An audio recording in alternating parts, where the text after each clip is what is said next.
اب جتنے بھی لوگ بیٹھے ہیں، ہماری خواتین بھی، اللہ نے ہم سب میں لیڈر بننے کی صلاحیت دی ہے.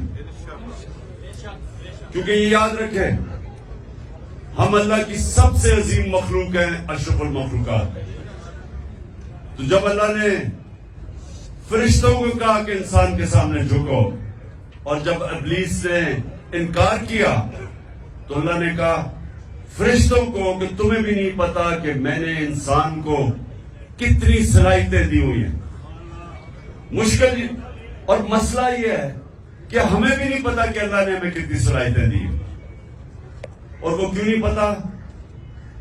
کیونکہ ہر انسان کے سامنے دو راستے ہوتے ہیں.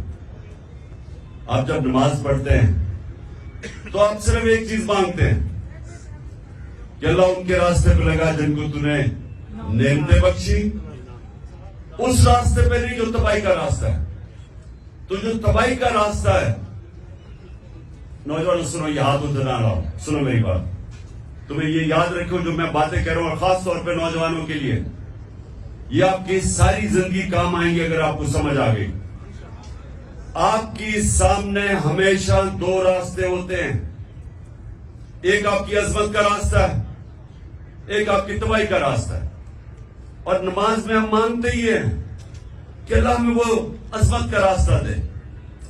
مانگتے ہم نعمتوں کا راستہ ہے، اور چاہتے ہیں ہم وہ تباہی کا راستہ، کیونکہ وہ آسان راستہ لگتا ہے. مثلا مجھے کوئی موقع ملا، میں کوئی ایسی پوزیشن میں ہوں، گورنمنٹ پوزیشن میں ہوں، میں تھانے دار ہوں، پولیس میں ہوں، میں فوجی ہوں، جو بھی ہوں، ہر وقت مجھے موقع ملے گا ناجائز قسم کا پیسہ بنانے کے لیے. لگے گا وہ آسان راستہ ہے، رشوت دوں گا ایک دم پیسہ آ جائے گا، لیکن وہ آپ کی تباہی کا راستہ ہے. جس وقت آپ کو آسان، جو آپ کو راستہ آسان لگتا ہے وہ لیں گے، وہ اصل میں آپ کی تباہی کا راستہ شروع ہو جاتا ہے. کیونکہ قرآن کی ایک اور آیت ہے کہ جس چیز کو سمجھتے ہو تمہارے لیے بری ہے وہ تمہارے لیے اچھی ہے، اور جس کو تم اچھی سمجھتے ہو وہ بری ہے. اس کا کیا مطلب ہے کہ جب آپ سمجھتے ہیں کہ یہ بڑا آسان طریقہ پیسے بنانے کا، آپ اپنا ضمیر بیچتے ہیں، وہ آپ کی تباہی کا راستہ شروع ہو جاتا ہے. جو لیڈر ہے وہ ہمیشہ وہ راستہ لیتا ہے جو اللہ کہتا ہے کہ تمہاری عظمت کا راستہ ہے. اور وہ راستہ کس کا ہے؟ کس کا راستہ ہے؟ وہ کس کا راستہ؟ دنیا کے سب سے عظیم لیڈر نبی صلی اللہ علیہ وسلم کا راستہ ہے. اور وہ اس کی بنیاد کس پہ رکھی گئی ہے؟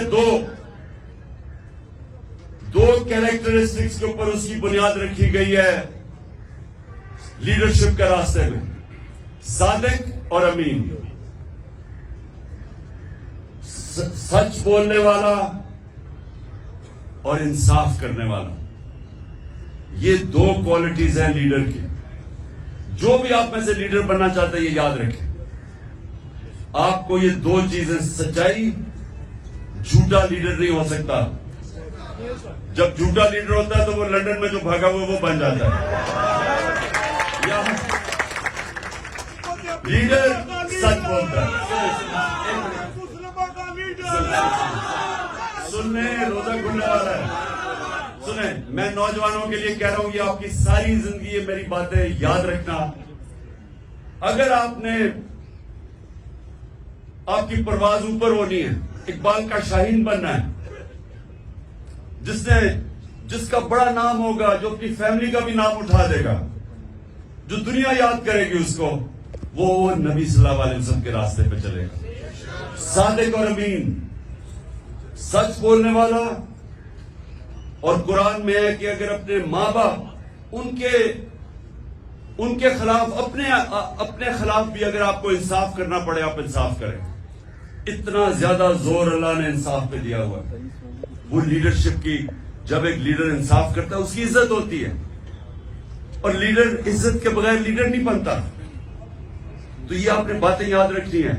کئی دفعہ ہوتا ہے جی وہ میرا دوست کہہ رہا ہے تو چلے میں جھوٹ کا ساتھ دے دوں، میں سفارشی کسی کے لے لوں. جب آپ کسی کا مثلا آپ ٹیم سلیکشن میں سفارشی لے کے آتے ہیں تو آپ کسی کا حق مارتے ہیں. جب آپ حق مارتے ہیں اوپر والے کی برکت نہیں آتی، کیونکہ سارا کامیابی تو اوپر والا دیتا ہے. تو اللہ جب دیکھتا ہے کہ کسی کا کوئی حق مارا ہے، بدنیت ہے انسان، اس کو کامیابی نہیں ملتی. تو میں نے صرف آج آپ کو یہ کہنا تھا نوجوانوں کہ لیڈر دو چیزوں کے اوپر اس کی بنیاد رکھی جاتی ہے. صادق اور امین، سچا ہوتا ہے. نبی صلی اللہ علیہ وسلم کے پاس ایک قریش آیا، کہتا جی میں 60 سال کا ہو گیا ہوں، میرے لیے مجھے کوئی ایک چیز بتائیں کہ میں مسلمان بھی ہو جاؤں اور میں اپنی عادتیں نہ چھوڑوں. میں اب 60 سال کا اپنی عادتیں نہیں چھوڑ سکتا. تو انہوں نے کہا اگر ایک چیز مسلمان ہونے کے لیے ہے تو سچ بولو. سچ میں بڑی طاقت ہے، کیونکہ اللہ الحق ہے، اللہ سچ ہے. جب آپ سچ بولتے ہیں تو اللہ آپ کے ساتھ کھڑا ہو جاتا ہے، آپ کو وہ طاقت ملتی ہے. وہ کہتے ہیں کہ انگریزی میں کہ one moral man is an army, کہ ایک سچا انسان ایک فوج ہوتی ہے، کیونکہ اس کے پیچھے اللہ کی طاقت آ جاتی ہے.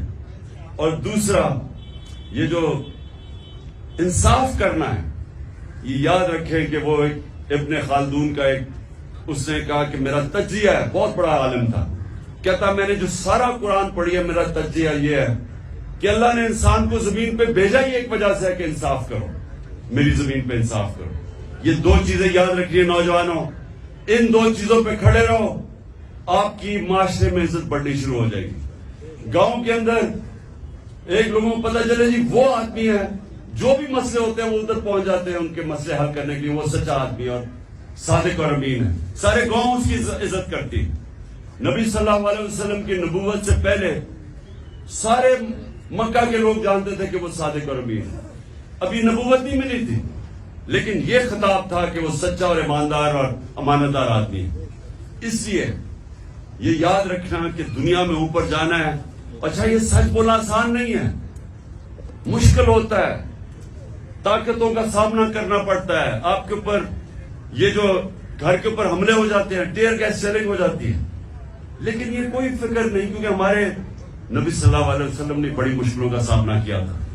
لیکن پھر ان کی جو آج عظمت ہے، اس لیے ہم آج جان دینے کے لیے اس لیے تیار ہیں کہ ان کے کیریکٹر کی وجہ سے کہ وہ رائے حق پہ کھڑے رہے اور آخر میں ساری دنیا ان کے ساتھ ہوگی. دعا کریں گے اور پھر انشاءاللہ روزہ کھولیں گے.